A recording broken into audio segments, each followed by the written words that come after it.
The Battle of Bull Run, also known as the First Battle of Manassas, was a landmark event in American history. Fought on July 21, 1861, near Manassas, Virginia, it was the first major land battle of the Civil War. Many people in the North thought the war would be short. They even came to watch the battle as if it was a show. But the fierce fighting showed everyone that the war would be long and hard. The Battle of Bull Run was a spectacle of many firsts and rarities, featuring unique events that had never been witnessed before in warfare, and some that have never been seen even after the battle. The importance of this battle lay in its impact on both sides. It boosted the confidence of the South and proved that their armies could stand against the North. For the North, it was a wake-up call. It made them realize that they had to prepare more seriously for a tough war ahead. This battle set the stage for the long and challenging conflict that the Civil War would become.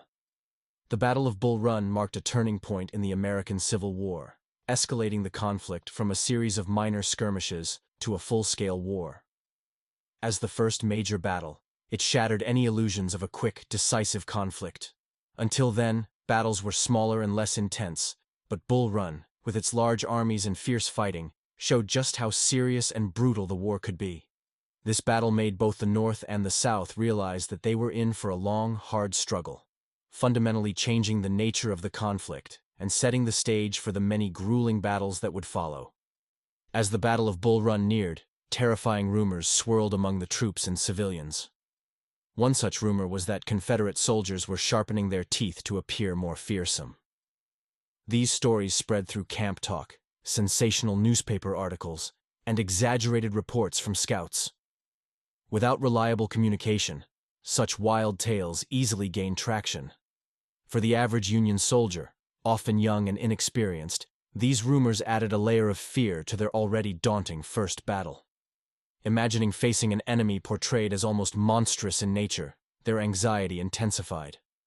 This psychological impact of rumors boosted the tense atmosphere as the armies moved towards the historic confrontation at Bull Run.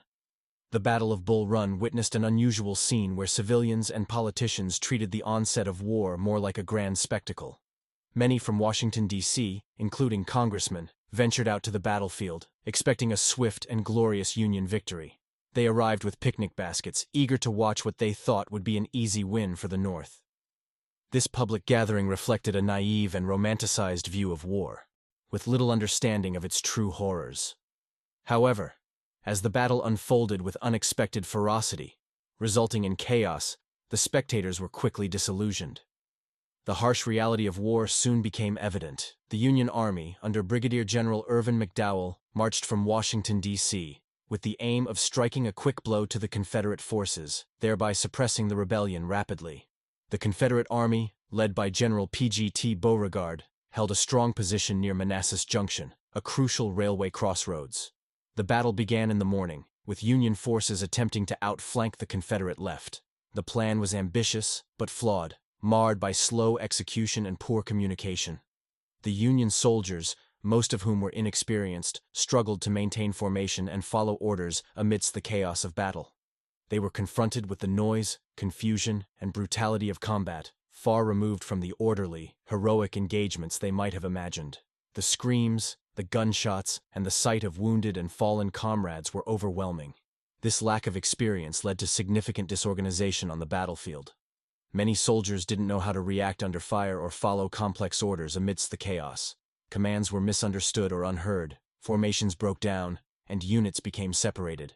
Panic was a common response. Faced with the intensity of combat and the high casualties, some units retreated in disorder, contributing to the overall chaos. During the battle, the Confederates executed a clever trick. They repeatedly moved a single horse-drawn cart back and forth behind a hill. This simple action created the illusion that they were receiving continuous reinforcements. For the Union soldiers, already tense and uncertain in their first major battle, this sight was disheartening. It made them believe they were up against a much larger force, sapping their morale and contributing to the chaos and fear on the battlefield. A significant turning point came with the arrival of Confederate reinforcements via the Manassas Gap Railroad, one of the first ever strategic uses of a railway in war. These fresh troops, including brigades under General Joseph E. Johnston, bolstered the Confederate lines at a critical moment. Interestingly, this battle featured one of the earliest military uses of a hot air balloon for reconnaissance. The Union Army's balloon was used to gather intelligence on Confederate positions, though its effectiveness was limited by the technology of the time. A notable aspect of the battle was the confusion caused by the similarity of the Union and Confederate uniforms. Many units on both sides wore variations of blue and gray, leading to instances of friendly fire and misidentification. This confusion added to the chaos on the battlefield and would later lead to the standardization of military uniforms. As the day progressed, the fighting intensified. The Union forces made initial gains but were unable to capitalize fully on their early successes. Confederate counterattacks, led by generals like Stonewall Jackson, turned the tide of the battle. Jackson's stand, where his brigade held firm against repeated Union assaults, earned him his famous nickname, Stonewall. Both sides employed a variety of tactics. The Union forces attempted flanking maneuvers and direct assaults, but their lack of experience and coordination hindered their effectiveness. The Confederates, on the other hand, effectively used the terrain and defensive positions to their advantage, executing counterattacks at crucial moments. Leadership played a decisive role in the battle. While McDowell was criticized for his indecisive and slow-moving tactics, Confederate leaders like Beauregard and Jackson demonstrated effective command and control, inspiring their troops and making pivotal decisions that influenced the battle's outcome. The psychological impact of the battle was immense. Union troops, demoralized and exhausted, began to retreat. This retreat soon turned into a disorganized rout, with soldiers fleeing back towards Washington, D.C. The sight of their retreating army was a shock to the civilian spectators who had come to watch the battle, expecting a Union victory.